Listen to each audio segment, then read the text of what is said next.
Walt Disney's Alice in Wonderland. Before it came in to become one of, if not the most popular adaptation of the classic Lewis Carroll books, it all began as a decades-long mission for Walt Disney to create an Alice movie. Now, as Disney fans may know, Walt had an entire history with the books ever since he was a kid. But there were several instances where he wanted to make an entire movie. There were even times when he considered doing it with a live-action Alice in an animated Wonderland, like he would do with the Alice comedies. But then he felt like the only way to do it justice is to make it entirely animated. By the way, I do mean it when I said that this was decades in the making. He did consider making it his first feature film before Snow White came into the scene, and even gave out a little hint in Pinocchio of what's to come. Of course, during that time, there was an entire war that was keeping him away from making that Alice movie, but luckily, he started production once it was all over. But now that we're literally going down the rabbit hole, will it be a great unbirthday gift? Or will it make people shout out, "Ah, with their heads"? Let's find out. The story. If I had a world of my own, everything would be nonsense. Nothing would be what it is, because everything would be what it isn't. Rather if you understood that, or if you're as confused as Dinah, the way that Alice described her world is also how to describe the story. You see, in any other animated feature, it would have gotten a major slap to the face if it presented us a story like this. But considering how this is based on the Lewis Carroll books, this found a way to make it work. Technically, there is no story to be told here. It's just about a little girl whose curiosity got the best of her and finds herself in this strange fantasy land. Even the goal of the film is a little vague, where all she wants to do is follow the white rabbit and then switch it to wanting to go home. And yet, that's how the books function as well. You see, Alice is never about the narrative structure or the journey to achieve a certain goal. This is a story that's all about crafting this world where there's no logic or reasoning and meeting the crazy inhabitants that live there. Since there are no rules to follow, why should the story? So with no actual plot to set its foundation, this would leave room for the film to focus on what people remember most about the books, the characters of Wonderland, which it does use to its advantage well and help craft the world that's around Alice. Tweedledee and Tweedledum. If you think we're waxworks, you ought to pay, you know. Contrary to what, if you think we're alive, you ought to speak to us. However, even to this day, people would still debate about this movie by how it is as an adaptation to the books. Now, for those of you unfamiliar with the original source material, you may know that what Disney did is take random pieces of both novels and stitch them together in one 75-minute film. While many of what Lewis Carroll wrote is nonsensical, there is a little connection to how one scene can lead to another, and it's not just to follow the white rabbit. In a way, the books put a bit of sense in a world that makes no sense. In here though, any form of structure is completely dropped and you end up with what is less a movie and more just a series of cartoons showing Alice's encounters with the people of Wonderland. Sure, there's no logic in how the story was built, but in Wonderland, that's how it should be. And at least it did deliver on the spirit of Lewis Carroll's works. The animation. Remember when I mentioned that Walt originally wanted this to be a live-action animation hybrid? Well, this is the better alternative. While the animation is more known for the land around Alice, the most impressive accomplishment done here is the contrast between the real world and Wonderland. When the movie begins, the setting is in a more traditional area like you would regularly find in Disney's works at the time. Everything is more down to earth, and the layouts are made in a way that's more like a painted landscape. It's not doing anything special other than to show a little field from the late 19th century. However, once Alice enters upon Wonderland, that's where the art style of background artist Mary Blair dominates the film. Unlike in the real world, everything is a lot more simplified and abstract, and puts an emphasis onto the use of colors, making it one of Disney's most colorful animated films. This contrast helps highlight the surreal nature of Wonderland to show how it is aware of real-world logic and how it does not apply in here. Would you like a little more tea? Well, I haven't had any yet, so I can't very well take more. Ah, you mean you can't very well take less? But it's not just in the layouts where you can see this contrast. It is also within the characters. Notice how throughout the film, Alice remains the same as she is the only one designed realistically. Even the way she moves is focused more onto the subtlety and how it shows that live-action references were heavily used to help bring her to life. And then there are the Wonderland characters, where unlike Alice, they're meant to look more cartoony and simplified to fit the world around them. The way they move is meant to be more comical with a stronger use of squash and stretch, and even go beyond their capabilities of what they are. Not to mention that the designs did not hold back on their creativity, bringing out numerous of inventive creatures and characters to highlight the surrealism of the film. With the way the movie brings out the company's weird and wacky side, it shines as one of the best examples of the capabilities of Disney animation. The characters. For a movie that doesn't have much of a story, it's hard to imagine knowing how the characters can deliver anything with not much to work with. But as it is an Alice in Wonderland story, not only do the characters work well, but they are also the highlight of the feature. To start this one off, why not begin with the main girl and the most complex to talk about herself, Alice. Now, the purpose of Alice is to be the one that audiences could relate to. She's meant to make you think, what would you do if you would be in her shoes, growing and shrinking everywhere in this crazy made-up world? And the slithy toves did a gyre and a gimble in the wave. Why, you're a cat. While that is the key for audiences to connect with Alice, as a character herself, there isn't a lot about her. Despite how she's in every scene of the film, the only time that they give her some form of character development is at the beginning, and even that got quickly interrupted when the White Rabbit showed up. It's like she came in saying, "Hello, my name is Alice. I am a little girl and—" Hey, look, a bunny!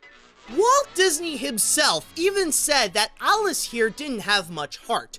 And the big reason for that is because she feels less like a main character and more just something to grab onto in order to have some reality when visiting Wonderland. But then, you have the Wonderland characters. Since these guys don't need to follow any rules and don't necessarily need to have any form of development, each character has their own scene to show who they are and how they interact with Alice. From the White Rabbit, to the Dodo, to Tweedledee and Tweedledum, to the Cheshire Cat, to the Mad Hatter and March Hare, to the Caterpillar, to the Queen of Hearts, and many more, what makes these characters so memorable is the voice acting that gives them such a lovable personality and allows them to go as over the top as they can in order to have this be a fun watch. It's the kind of film that people would walk out with at least one favorite character that they not only enjoy, but they can also relate to. If you're going to make an Alice movie, then you have to make sure you get the characters right. And thankfully, Disney managed to do the job very well. The songs. Although this does count as a musical, it's not easy digging through the whole pile in order to find an entire song done in its completion. For the most part, some characters would be singing their own little song for just a few seconds before going back to talking with Alice. However, there is actually something cool about them, whether they are in full or just there for a short time. In order to stay true as an adaptation, many of the songs are actually based on the poems from the books and brought to life by the animation, including The Walrus and the Carpenter and the Unbirthday song. The time has come, the walrus said, to talk of other things, of shoes and ships and sealing wax and cabbages and kings. A very merry birthday To me? To you. A very, very young birthday. For me? For you. Technically, there is also All in the Golden Afternoon. Now, this one is only connected with the book by its title, but it does fit in with the other songs by how it reminisces about the environment they're set in and their actions. I would also throw in Painting the Roses Red in that category as well. Little red butterflies kiss the tulips, and the sun is like a toy balloon. She'd raise a fuss, and each of us would quickly lose his head. Goodness. Since this is a thought we dread, we're painting the roses red. And then you have the songs by Alice herself like In a World of My Own and Very Good Advice. The first one is made more like a setup to what's to come and give out a subtle message in the film to say be careful what you wish for. All the flowers would have very extra special powers. They would sit and talk to me for hours. As for the latter, it's meant more as a little tearjerker when she talks about a relatable hard truth that some people like Alice know how to give great advice, but not great at following them. Be patient is very good advice, but the waiting makes me curious.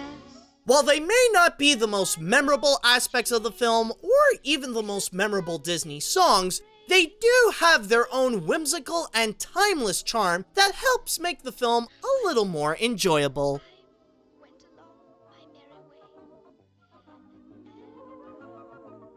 It may not give you your complete fix of Lewis Carroll, but it can certainly deliver a satisfying amount of Disney. Alice in Wonderland is a charming animated adaptation of the classic books that stays true to the spirit of the non-logical world. Thanks to the beautifully crafted animation, the unforgettable cast of characters, and the songs that add a touch of whimsy, they help make this movie stand out as one of the most beloved film adaptations that's been enjoyed for many generations. If you're an admirer of the books, a Disney fan, or even someone who's in the mood for something surreal and fun, then this is definitely worth watching. Sure, some people would say that Disney took the story and made it entirely their own by completely Disneyfying it, like with Winnie the Pooh, but you can't deny that it did play a big part in keeping the story alive and help made the legacy of Lewis Carroll be stronger than ever before. That, or maybe I'm just saying that because I'm completely mad. Most everyone's mad here.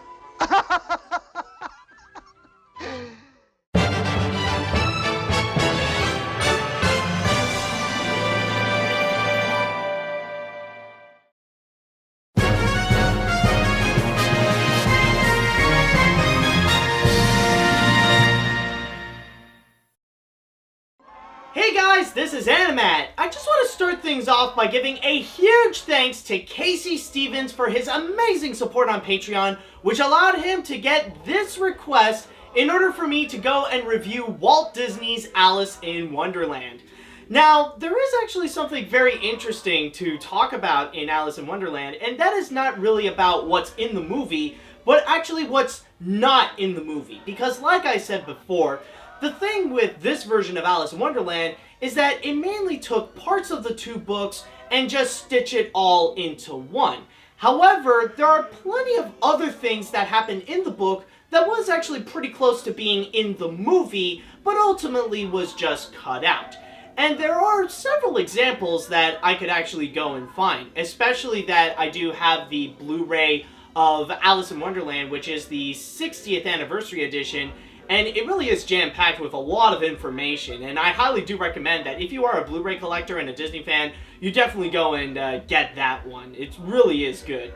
But anyways, the characters that are not in there that was actually close to being in the film, some examples that I can think of would actually include, well, the entire Duchess scene, like when Alice would get into the Duchess house, and then she would go and interact with characters like the Fish and the Frog Footman, and the cook, and also the Duchess herself. And then there's also the whole scenario when the cook would throw all the pots and pans, she would have to take care of the baby, and then the baby would go and turn into a pig. And all that kind of stuff would actually happen. That was close to being in the movie, but it was cut off for pacing reasons. Well, actually, it wasn't in that movie. It was meant to be in the original draft that they have done back in the 30s. Because, like I said, Walt Disney tried several attempts to make an Alice in Wonderland movie, and even at one point wanted to do it before Snow White. So, with that said, there are also other characters as well, including the Jabberwocky, but unlike the scary Jabberwocky that you would see in the classic illustrations with the snake-like neck and the rabbit-like teeth, this is the goofiest Jabberwocky that you will ever see. Seriously. Like, just go and look up some concept art that they have done for that thing, and wow. I mean, there is no fear in that thing whatsoever. It is meant to look like the goofiest thing that you have ever seen. And on top of that, there's also another character that was cut off, which is actually the White Knight, which admittedly is one of my favorite characters from the books. But sadly, the reason why they cut off the White Knight is because they wanted to replace it with the song Very Good Advice. And Walt Disney was very fond of that scene that had the White Knight as well, and they even made the White Knight to look like Walt Disney, but they decided to ultimately cut him off because the scene would be a lot more stronger with the song Very Good Advice, and if it was Alice herself giving those advice to herself. And finally, the last one that I would mention right over here, because I don't want to take too much of your time with this, is actually with the Griffin and the Mock Turtle. And what's very interesting about those characters is that they were probably the closest to be included in the movie, but were ultimately cut off.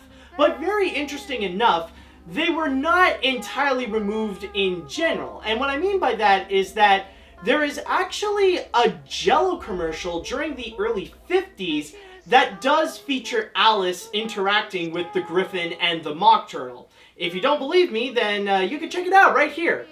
But the extras I just simply couldn't afford. He couldn't afford the cooking course, and he's dying to learn how to cook. Otherwise, how can I entertain? Oh, well, I'll teach you how to make Jell-O. I know, it's actually kind of crazy when I first saw that, looking at Alice interacting with characters that never came to be. But I guess nowadays they are residing in the wasteland. But yeah, it is actually very interesting to look at behind the scenes and knowing which characters were actually close to being in this version of Alice in Wonderland, but ultimately did not. But yeah, it definitely is a fascinating look. Not just the movie itself, but also in the making of it. This definitely is one of the Disney movies that has a more fascinating behind-the-scenes story. But anyways, that is pretty much done, so now it is time that I shall go and move on to the animation hat. And before I continue, I just want to go and say that if you guys would like to be like Casey and you want to go and support my work and get some awesome rewards at the same time, including seeing my videos before anyone else, then all you have to do is go to patreon.com/animat. However, at the same time, if you guys would like to suggest to me an animated film you would like me to review and I would put onto the animation hat, then all you have to do is write me an email at animatsreviews@gmail.com. Okay, so after this, let's see what we got here, if I can at least grab one. Oh, crap. I was so close, honestly.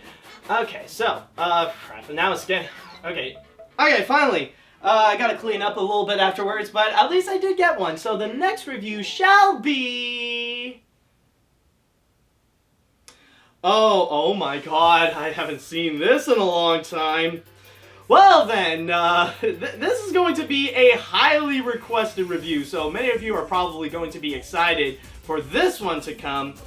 And I have talked a little bit, I haven't done a full review from this franchise yet, but all I'm going to say is that, at the very least, finally, I'm going to be looking into the first movie. And this is one that it is the first movie because even the title says so. It's you and me.